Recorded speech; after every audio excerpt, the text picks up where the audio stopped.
రాష్ట్ర ప్రభుత్వంచే ఈరోజు sanction చేయబడ్డటువంటి 18 fire station Telangana వ్యాప్తంగా వివిధ ప్రదేశాలలో ఇనాగ్రేట్ చేయడం జరిగింది. అందులో భాగంగా మన చంద్రగుట్ట ఫైర్ స్టేషన్‌ని ఇక్కడ ఈ న్యాక్ బిల్డింగ్‌లో టెంపరరీ బిల్డింగ్‌లో ఇనాగ్రేట్ చేయడం జరిగింది. దీంట్లో భాగంగా మనకు government double unit fire station sanction చేయడం జరిగింది. అంటే డబుల్ యూనిట్ ఫైర్ స్టేషన్ అంటే రేపు భవిష్యత్తులో పూర్తి స్థాయిలో సిబ్బందిని గనుక నియమిస్తే మొత్తం ఇద్దరు station fire assistant district fire officer, ఇద్దరు స్టేషన్ ఫైర్ ఆఫీసర్లు, నలుగురు లీడింగ్ ఫైర్మెన్లు, అదేవిధంగా 5 మంది డ్రైవర్ ఆపరేటర్లు, 20 మంది ఫైర్మెన్లు ఈ స్టేషన్‌లో పనిచేయడం జరుగుతుంది.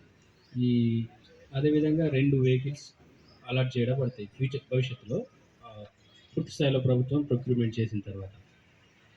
ఈ ఫైర్ స్టేషన్ యొక్క సేవలు ఈ ఆహ్, బౌండరీ అనేది లేకుండా ఎక్కడ అవసరం పడితే అక్కడికి వెళ్ళడం జరుగుతుంది. కానీ ప్రధానంగా మన చంద్రగుట్ట సరౌండింగ్ ఏరియాస్ అయినటువంటి చాంద్రాయణగుట్ట, ఉప్పుగూడ, మైలార్దేవిపల్లి, కాంచన్‌బాగ్ ఈ చుట్టుపక్కల ప్రదేశాలన్నిటికీ ఇకపై నుంచి ఈ కేంద్రంగా సేవలు అందించడం జరుగుతుంది. అదేవిధంగా ఎలాంటి అగ్ని ప్రమాదాలు జరిగినా మీరు 101 నెంబర్‌కు కాల్ చేసి తెలియజేయవచ్చు. మన భవిష్యత్తులో ఈ కేంద్రానికి అలాట్ అయినటువంటి ఫోన్ నెంబర్‌ని కూడా మేము ప్రెస్ వాళ్ళకి అందిస్తాం. దాన్ని అందరూ ఫీడ్ చేసుకొని తర్వాత ఎలాంటి అగ్ని ప్రమాదం జరిగిన ఎలాంటి ఆపద వచ్చినా మాకు కాల్ చేస్తే సకాలంలో మా సిబ్బంది హాజరై ఈ ఇక్కడ ఉన్నటువంటి ప్రజలకు సేవ చేయడం జరుగుతుంది. అదేవిధంగా ప్రజల యొక్క ధన ప్రాణ నష్టాన్ని తగ్గించడానికి మేము మా వంతు కృషి చేయడం జరుగుతుంది.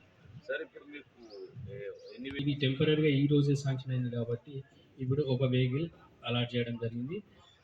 మినిమం సిబ్బంది ఇప్పుడు మనకు అలాట్ చేయడం జరిగింది. ఒక 8 మంది సిబ్బందితో ఇప్పుడు రన్ అవుతుంది. కానీ భవిష్యత్తులో పూర్తి స్థాయి రిక్రూట్మెంట్ జరిగి మనకు అలాట్‌మెంట్ జరిగినప్పుడు 30 మంది వరకు ఈ కేంద్రంలో పనిచేస్తారు. ఎందుకంటే ఇది డబుల్ యూనిట్ ఫైర్ స్టేషన్. అంటే పెద్ద ఫైర్ స్టేషన్.